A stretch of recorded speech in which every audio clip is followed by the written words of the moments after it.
We have done some beautiful studies, and this can be very easily done. You make a diabetic stand on a high glass table. Okay? We take the photograph of his feet. Man is standing on the table. We take the photograph, digital photographs, and we digitize it, and we put a CW plot on that, and we can show beautifully how the capillaries go on doing that. This is a normal chaos. The blood supply to the feet comes and goes, comes and goes, comes and goes, and distributes like a flower going, like that. Now you make a diabetic patient stand on that. Tightly controlled, blood sugar absolutely normal. He stands there, his capillaries are absolutely like that. They will never do that.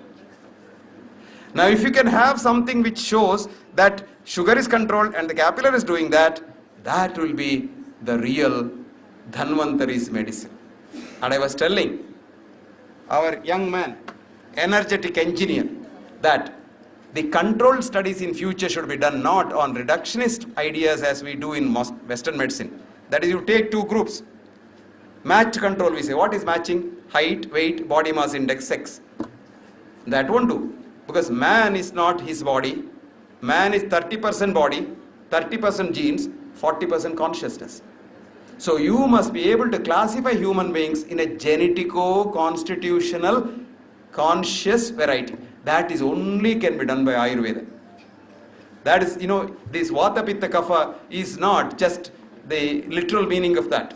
These are genetico-constitutional subtypes of man. Now, somebody has developed a further thing. There are 500 subtypes of Vata Pitta Kapha. And all that can be computerized today. And you can get the CD from Pune University. There's a man called Bhushan Patwardhan. You write to him, he will send you the CD. You can put it there.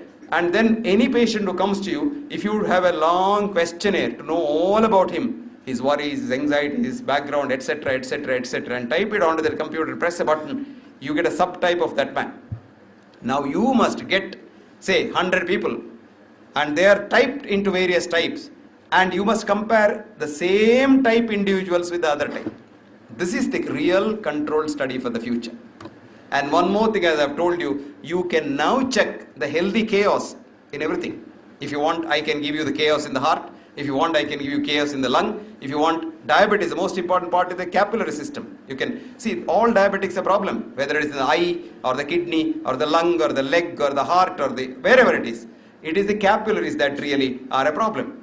Even tightly controlled diabetics have more complications than not so tightly controlled diabetics also, for the simple reason that you are not controlling the healthy chaos. So the future studies must be based on Ayurvedic classifications and healthy chaos of individuals.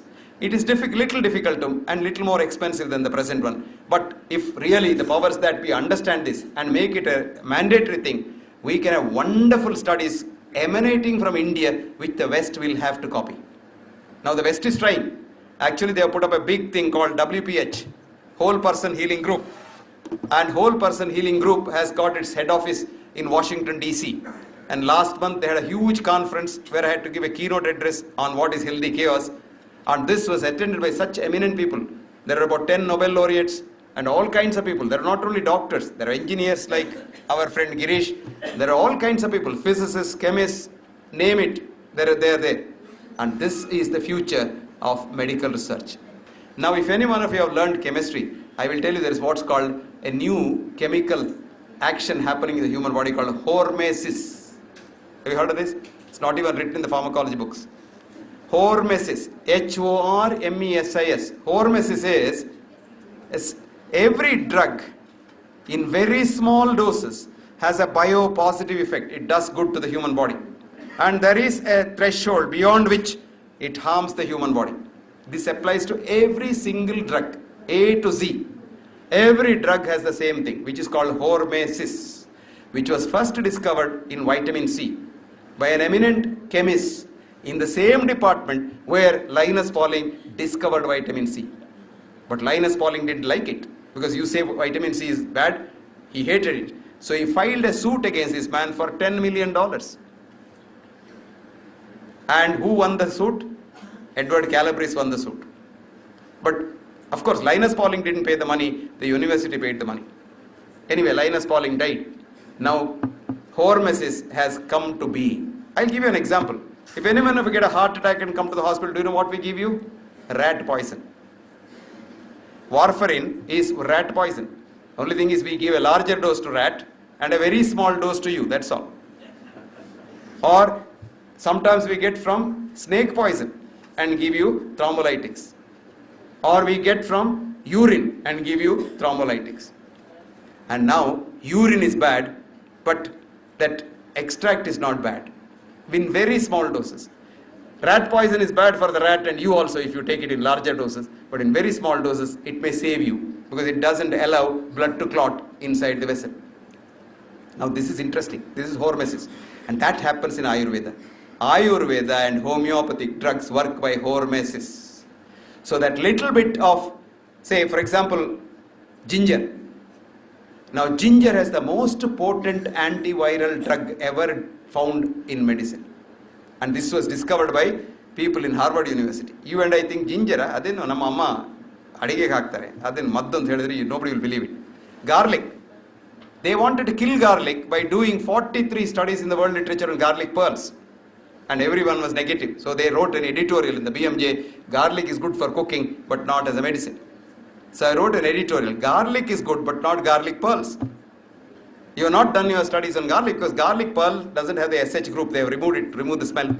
And what is there? If you remove something, it's gone. So don't make Ayurvedic drugs. They're not Ayurvedic drugs, herbal drugs, into another reductionist science. Here, these boys have done not a reductionist science, but the whole thing. The whole is here. It's the whole that matters, not the bit. I told you, this is water. This is not hydrogen or oxygen. This is water as such. Now for studies, West won't accept unless you take an extract. You take an extract and study on the rat or rabbit or cat or dog or whatever it is if the Animal Protection Group and Maneka Gandhi allow you and then show that it's safe. But for human beings, don't give the extract, give the whole. That's the idea. Now, I was telling you about controlling only sugar. Controlling sugar is necessary, but along with complete change in the system of a diabetic, which can only come with a comprehensive lifestyle change. Most of us are born in poverty. Remember that. When we were in our mother's womb, our mothers didn't have good nutrition. So what happens is, if you still survive in the mother's womb, in the olden days, a lot of children used to die in the mother's womb. If you still survive and get born, you are born with a very small pancreas. You are born with a very small blood vessel. You are born with everything small. So, if such a person goes up to the age of about 30 and then goes to Dubai and starts eating meat 4 times a day and biryani 10 times a day and payasam 4 times a day, this little pancreas says, my God, I can't help you. So that fellow becomes a diabetic at the age of 25. Now we say diabetes is coming to eat us up. No, it's not coming. We are inviting it. Why? We have put our thrifty genes. Our genes are called thrifty genes. That is, with very little food you can survive. But today what we eat is enough for 100 people. We eat so much. But if you don't want diabetes to kill Indians, you have to tell Indians to eat very less. Lal Bahadur Shastri was the right person. He said eat 1 meal less because there are so many people not eating. I would say eat 2 meals less, but the remaining 1 meal eat it 4 times or 6 times. In America, if you become a diabetic, you are given South Indian rice diet, and in India, if you become a diabetic, you are given chapati. So the wife will curse, "Ee savin chapati madabeku anta, avadu chapati made abhyasa illa." That's not needed. What is needed is we must eat depending on our genes. We should not eat too much. Second, we have become so sedentary now. When I was a young doctor, I have never seen a woman with the periarthritis, a joint, with this, with that. No, because they had to grind the rice and grind with the other thing for making masala and then wash their clothes and draw water from the well. Beautiful exercise. None of them are diabetics. Today, you sit there, press one bell, chirr, dosa is ready, and press another bell, water comes, and press another bell, it's washed, and it's also automatically ironed probably. So what do? Sit in front of the television or in the office. And in the office, what do? The boss is a tiger, assistant is a tiger, colleague is a tiger. We were in the forest. The cause of death was only predation and old age. Now predation is when you see a tiger, you have to run. For that, God made you have a special mechanism called the autonomic nervous system, which immediately released catecholamines, which comes to the liver, where there are gunny bags of sugar kept as glycogen, and it released. So when you see a tiger, your blood sugar goes up because you got to run. Today you see a tiger in the office, and you are not running because you can't run. So each time you see the boss, your blood sugar goes up. So every day it keeps going up, going up, going up. It remains there up. This is called psychological stress and sedentary living. That's what Ayurveda said. Taponalan. You thought doing tapas. No. Taponalan means not do nothing. And what happened? You eat so much and do nothing and blame the pancreas for diabetes. And then try to control the sugar, because sugar is a very small part of it. I told you, David wrote, I have seen diabetics, I have seen human beings, I have seen sugar, I have seen blood, but I have not seen blood sugar. You have seen human beings, you have seen oil. Have you seen cholesterol? Blood cholesterol? No. You have seen cholesterol. It's a white, tasteless, odorless substance. This cholesterol has killed so many people, because cholesterol is not a disease, but you make it a disease. A recent French study showed of old people, those with the highest cholesterol lived the longest. But every day, everybody worries, adral cholesterol unta, idral cholesterol unta, your blood pressure goes up, your blood sugar goes up, and you get a disease. So friends, we have to move in a different direction in India. We have to show the light to the West, saying that the science you are following is wrong, and the science followed in the ancient systems of Ayurveda, the holistic science of Ayurveda, is the right thing to follow. As a matter of fact, there is an awakening in the West. The British Medical Journal has asked me to write an editorial called How Might Ayurveda Help Modern Medicine? And for again, don't equate Ayurveda with herbal medicine. Ayurveda is not herbal medicine at all. Herbal medicine has come on to Ayurveda later on from Nati Vaidyam. Herbal medicines are not Ayurveda. Ayurveda is swasthasya swastha rakshitam. Preservation of health. Immune boosters. Ayurveda's biggest problem is panchakarmas. You can rejuvenate the whole thing. You preserve it, and if it by any chance goes down, you can rejuvenate it. What a fascinating thing. That is Ayurveda. Ayurveda is the greatest science known to mankind. Please preserve that. Don't get a BMS, BAMS, and then go and give penicillin injection and steroid tablets. You are killing Ayurveda. Remember that? You're killing Ayurveda. And don't you say that Ayurveda can treat cancer, AIDS, anything. Don't just boast. Don't deify yourself. That's what happened in modern medicine. We keep telling people, we'll keep you all going here forever. So people are now disappointed.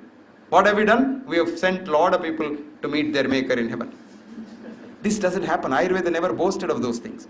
Ayurveda is systematic, it has limitations. Now, for example, just now as I was coming here, a colleague of mine called and said his son has fallen under the car. In his car he went and hit a truck, and his head is all broken into pieces, and he has got the brain coming out. He is unconscious. Sir, please do something. He thought I was in Mangalore to get the right people. Anyway, I have told him, don't worry, we'll do the thing. Now if you say, no, I'll do panchakarma, he'll be all right tomorrow. No. Emergency treatment requires high-tech medicine. But that's only 5 to 10%. 90% of the sick people can make do with good Ayurvedic doctors. Now don't you dabble in things which you can't. Know your limitations. I was telling naturopathy people one day. Somebody had some pain, their own student had tummy ache. Okay? Usme kya hai? Mud laga usko. Mud lagaya. This fellow had an appendicitis. It became an appendix abscess. It burst. Became peritonitis. Then he became unconscious. Then, Doctor Sahab kuch kijega. This fellow's appendix has burst. So try to find out. If there is an appendix burst, you say, I will do massaging there. I will do nice pinda taila and then massage it. What will happen? The pus will come through the mouth when he is dead. So let us know our limitations. That is why I say complementary systems of medicine. We are evolving a new system where you have training in modern medicine as the basis. You have a good grounding in Ayurveda, and you have a good splitting of Unani, Siddha, homeopathy and everything, because all these are good. Now what we have to do is take the wheat from the chaff and take the best wheat and put it together and make a chapati. That should be the future of Medicare system. And this is happening now. I am very happy that it's happening in America. You will be surprised. God willing, next month I have to give a talk in Johns Hopkins Medical School, one of the most prestigious medical schools in America, as to the role of complementary systems of medicine. Now it is mandatory for an American medical student to study 6 months of alternative medicines, of which till now Ayurveda was excluded. West excluded Ayurveda. They teach homeopathy, they teach acupuncture, they teach acupressure because we ourselves don't have respect for our own Ayurveda. I tell you, the fight is very, very difficult. The fight is very difficult in India, but the fight is becoming easier in the West. They're already, the other day I was lecturing in Chopra Foundation in San Diego, where Chopra says, Sab, you must do something about it. And Chopra is making money like this. This is one small bottle, no? He has got 100 bottles like this. Most of it is fake, but lot of money, tons of money. Wo to nahi chalta hai. This kind of holism must come in, and we must have a new science of chaos for research and a new kind of controlled studies, because controlled studies today are ridiculous. Every controlled study in the long run, the good drug has killed more people than it has saved. And this is the unfortunate part, because we are having reductionist science in a holistic system. We are using linear mathematics for a non-linear system. We say heart has got this ejection fraction 35%. What is ejection fraction? Heart is not a square, it is not an oblong, it is not a circle, it doesn't contract the way you want it to contract. It's a totally different thing. What is the shore length of Ceylon? Any idea? Ceylon zigzag shore length is there. Can you measure it? Yes, you can. If you have a meter length, it may be 100 miles. If you have a foot ruler, it will be 200 miles. If you have an inch ruler, it will be 400 miles. If you have a millimeter ruler, it will be 800 miles. In short, it depends on how you measure it. But this measure, the real chaos measure, is called fractal measure. Fractals. I don't want to go into all those details. So, human body has two attractors in phase space. A static attractor called death and a chaotic attractor called health. And we are all in this chaotic attractor. And sometimes with the disease, you fall out of it. And if you fall very close to the static attractor death, God only can pull you back. Doctors can't. But if you fall out any other place, tendency is to fall back into health. You and I can only help them fall back into the state of health. You can't save somebody from dying. Don't defy yourselves. Don't say, I will see that you don't die. Never try to live here forever, because you will never succeed. But what is important is, we must understand our limitations. And we must lose this fanaticism. Ayurveda matra irudre ee bakella alla sattogide anta hage helbedi. Ella irtade illi manushyarige help madlikke. All systems, take the good from all systems, combine them together. A lot of people write me such hate mail. They say you are spoiling our business by talking about Ayurveda, because they don't understand. I tell them, look, I am helping you so that people tomorrow don't drive doctors from the cities to the forest. Doctors went on strike in Israel last year. There are no private doctors there. Government doctors went on strike asking for higher pay. 3 months they didn't work. Nurses ran the hospitals. Then they came back. Somebody brokered peace. Now the audit shows death rate fell down precipitously during those 3 months.